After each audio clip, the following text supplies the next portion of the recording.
class 9 e-chemistry, chapter number 3 periodic table and periodicity of properties को study करेंगे। इस chapter में जो बुनियादी कंसेप्ट हैं दो, number 1 periodic table, number 2 periodic properties.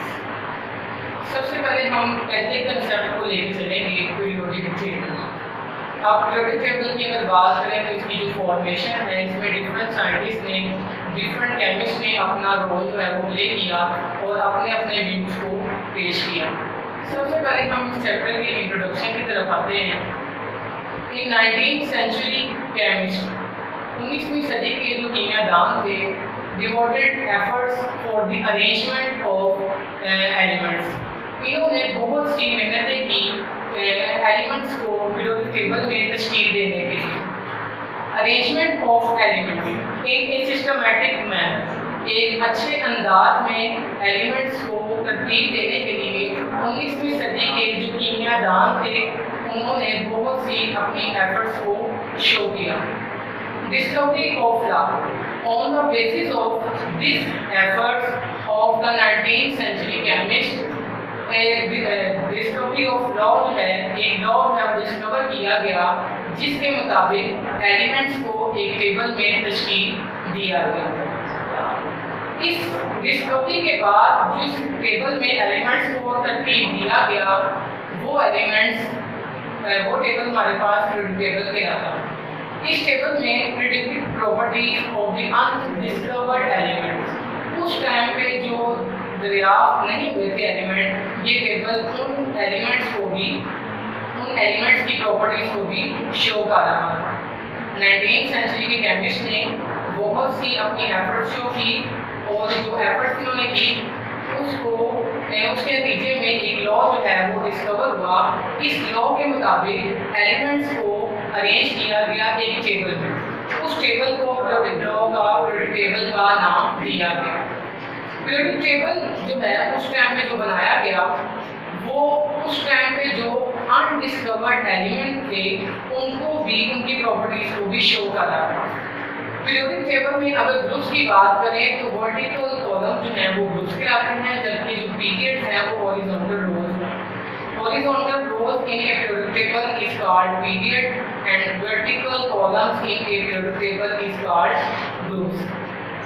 अभी हमने इसमें इंट्रोडक्शन को स्टडी किया। इंट्रोडक्शन में हमने केमिस्ट की जो एफर्ट है वो और उसका जो डिस्कवरी हुई लॉ की, उस लॉ के मुताबिक जो एलिमेंट्स को अरेंज किया गया और ग्रुप्स और पीरियड्स के बारे में पढ़ा। इसके बाद हम अपने इसमें टॉपिक की तरफ आते हैं पीरियोडिक टेबल। पीरियोडिक टेबल की अगर बात करें तो जैसा कि हमने इंट्रोडक्शन में पढ़ा कि इसमें बहुत से केमिस्ट ने अपनी अपनी एफर्ट्स को शो किया। It describes various attempts for the formation of periodic table. Periodic table की अगर बात करें इसमें मुख्तलिफ कीमियादानों का जो एक किरदार है और सब ने अपने अपने अंदाज में periodic table को जो है वो डिस्कवर करने की कोशिश की। बहुत से केमिस्ट ने इसमें अपना रोल प्ले किया। सबसे पहले एक कीमियादान जर्मन केमिस्ट डोब्राइनर जो है उन्होंने अपना काम पेश किया, डोब्राइनर ट्राइएड्स। डोब्राइनर हमारे पास जर्मन केमिस्ट हैं जिन्होंने relationship between atomic masses of element, Döbereiner describe the relationship between atomic masses of element. इन्होंने मुख्तलिफ एलिमेंट्स के एटॉमिक masses के दरमियान ताल्लुक का मुशाहिदा किया। अब इन्होंने जो एलिमेंट्स को एक ग्रुप में डिवाइड किया और उस ग्रुप में 3 एलिमेंट थे, उस ग्रुप को हम ट्राइएड्स कहते हैं। Groups of 3 elements is called triad. Döbereiner जो कि एक जर्मन केमिस्ट था, इसने डिस्क्राइब किया relationship between atomic masses of element. मुख्तलिफ एलिमेंट्स के एटॉमिक masses के दरमियान जो ताल्लुक है उसका उसने मुशाहिदा किया। अब इसने एलिमेंट्स को एक ग्रुप में डिवाइड किया और ग्रुप में 3 एलिमेंट्स को रखा गया। उस ग्रुप को ट्राइएड्स कहा जाता है। ट्राइएड्स हमारे पास ग्रुप्स ऑफ 3 एलिमेंट, 3 एलिमेंट पर मुश्तमिल ग्रुप को ट्राइएड कहा जाता है। इसने कहा कि जो ट्राइएड है इसमें जो मिडिल वाला एलिमेंट है उसका एटॉमिक मास जो बाकी 2 एलिमेंट हैं उसके एटॉमिक मास की एवरेज के इक्वल है। इसने कहा कि जो 3 एलिमेंट्स में एक ट्राइएड का ग्रुप लिया तो उसने कहा कि मिडल वाला एलिमेंट है उसका एटॉमिक मास बाकी जो 2 हैं फर्स्ट और थर्ड वाला उसके एटॉमिक मास की एवरेज के इक्वल है। इसने एक ग्रुप जो है कैल्शियम, स्ट्रोंशियम और बेरियम, इसने ग्रुप को स्टडी किया। इसमें 3 एलिमेंट थे। ये आपके पास एक ट्राइएड है। ट्राइएड हम ऊपर पढ़ चुके हैं कि ग्रुप ऑफ 3 एलिमेंट, 3 एलिमेंट पर मुश्तमिल ग्रुप को ट्राइएड कहते हैं। तो ये भी हमारे पास एक ट्राइएड है जिसमें 3 एलिमेंट हैं। Number 1 calcium, number 2 strontium, number 3 barium. Calcium की अगर बात करें तो कैल्शियम का एटॉमिक मास 40, स्ट्रोंशियम का 88, बेरियम का 137। अगर हम इनकी एवरेज को चेक करें 40 + 88 + 137 डिवाइडेड बाय 3 तो हमारा जो आंसर आता है वो 88 आता है। तो इसकी जो ऑब्जर्वेशन थी, इसने कहा था कि सेकंड वाला जो एलिमेंट है इसका एटॉमिक मास बाकी जो 2 एलिमेंट हैं फर्स्ट और थर्ड इसके एटॉमिक मास की एवरेज के इक्वल है। तो हमारे पास स्ट्रोंशियम का जो एटॉमिक मास 88 है वो कैल्शियम और बेरियम के एटॉमिक मास की एवरेज के इक्वल है। डोब्रिनियर के ट्राइएड्स पेश करने के बाद एक दूसरा साइंटिस्ट न्यूलैंड आया। न्यूलैंड हमारे पास एक ब्रिटिश केमिस्ट था जिसने अपना एक ऑक्टिव लॉ है वो पेश किया। न्यूलैंड का जो वर्क था, डोब्रिनियर ट्राइएड्स के बाद एक सेकंड साइंटिस्ट न्यूलैंड ने अपना जो काम है वो एक टेबल पे अपनी जो मेहनत की उसने उसको शो किया। न्यूलैंड ने after the successful determination of atomic masses by Cannizzaro in 1860, 1860 में जब कैनिज़ारो ने एलिमेंट्स की जो एक कामयाब एटॉमिक मास की तशख़ीस की जब हुई तो उसके बाद दोबारा से एलिमेंट्स को पीरियोडिक टेबल में तशकील देने पर काम शुरू हो गया।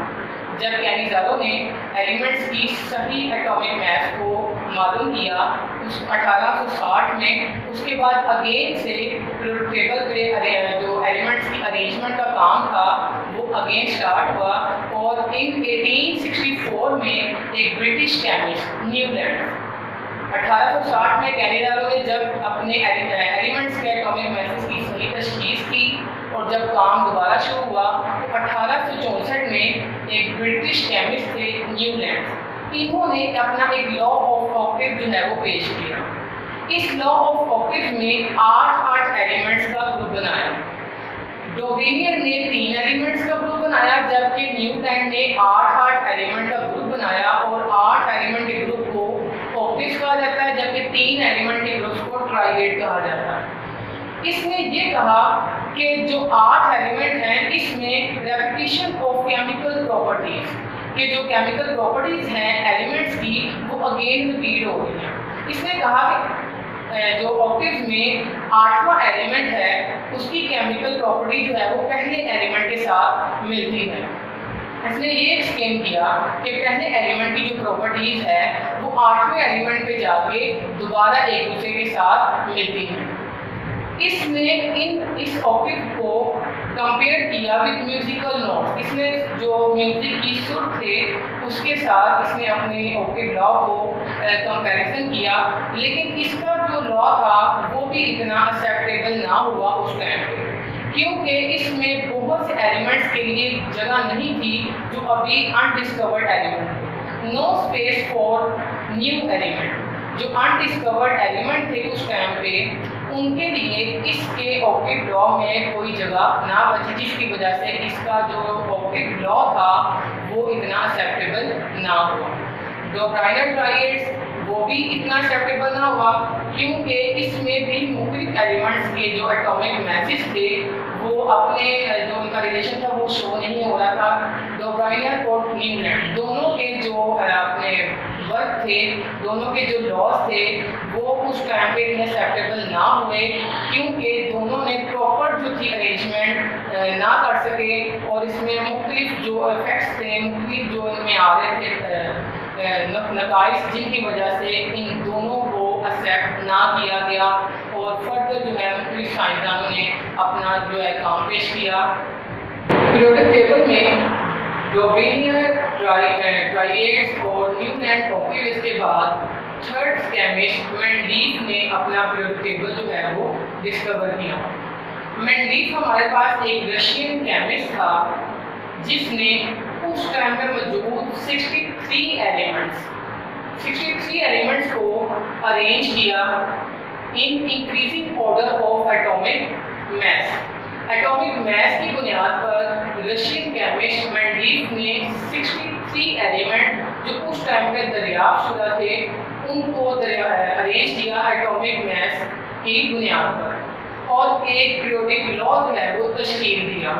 और इस तरह से क्या हुआ कि similar properties were in same vertical columns कि जिन एलिमेंट्स की जो सिमिलर प्रॉपर्टीज थी वो सब के सब एक वर्टिकल कॉलम्स में आ गए। जब रशियन केमिस्ट ने 63 एलिमेंट्स को अरेंज किया in increasing order of the atomic mass, तो उस एटॉमिक मैस की बुनियाद पर जब इसने 63 एलिमेंट्स को अरेंज किया तो इसकी वजह से जितने भी तमाम एलिमेंट्स जिनकी सिमिलर प्रॉपर्टीज थी, केमिकल प्रॉपर्टीज जिनकी एक जैसी थी, वो सब के सब एक वर्टिकल कॉलम्स में आ गए। मेंडलीफ ने एक पीरियोडिक लॉ जो है दरियाफ्त किया। पीरियोडिक लॉ हमारे पास properties of elements are periodic functions of atomic masses कि एटॉमिक मैसेज जो हैं वो हमारे एलिमेंट्स के पीरियोडिक फंक्शन हैं। डोबेनियर, न्यूलैंड्स के बाद मेंडलीफ ने उस टाइम में मौजूद 63 एलिमेंट्स को जो एटॉमिक मैसेज की बुनियाद पर जब अरेंज किया तो इसने ये देखा कि तमाम एलिमेंट्स जिनकी प्रॉपर्टीज एक जैसी हैं वो सब के सब एक वर्टिकल कॉलम्स में आ गए हैं। उसने उसको पीरियोडिक टेबल का नाम दिया। इसका जो पीरियोडिक लॉ था वो ये हमारे पास properties of elements are periodic functions of the atomic masses, यानी कि एटॉमिक मैसेज जो हैं वो एलिमेंट्स के पीरियोडिक फंक्शन हैं। लेकिन मेंडलीफ का जो काम था वो भी डोबेनियर और न्यूलैंड्स के काम की तरह उस टाइम में उसने इतनी पजीराई हासिल ना की, उसकी भी कुछ वजूहात थी। लेकिन मेंडलीफ जो था वो first ever attempt of periodic table, सबसे पहले जो पीरियोडिक टेबल में एलिमेंट्स को एक तशकील दिया गया, अरेंज किया गया, वो मेंडलीफ ने किया। लेकिन मेंडलीफ के काम में भी कुछ जो है वो इफेक्ट्स आ गए, कुछ नकाइस आ गए, जिसकी वजह से मेंडलीफ के काम को भी डोबेनियर, न्यूलैंड्स की तरह इतनी पजीराई हासिल ना हुई। इसके जो मेजर इफेक्ट्स थे, it could not explain the position of isotopes.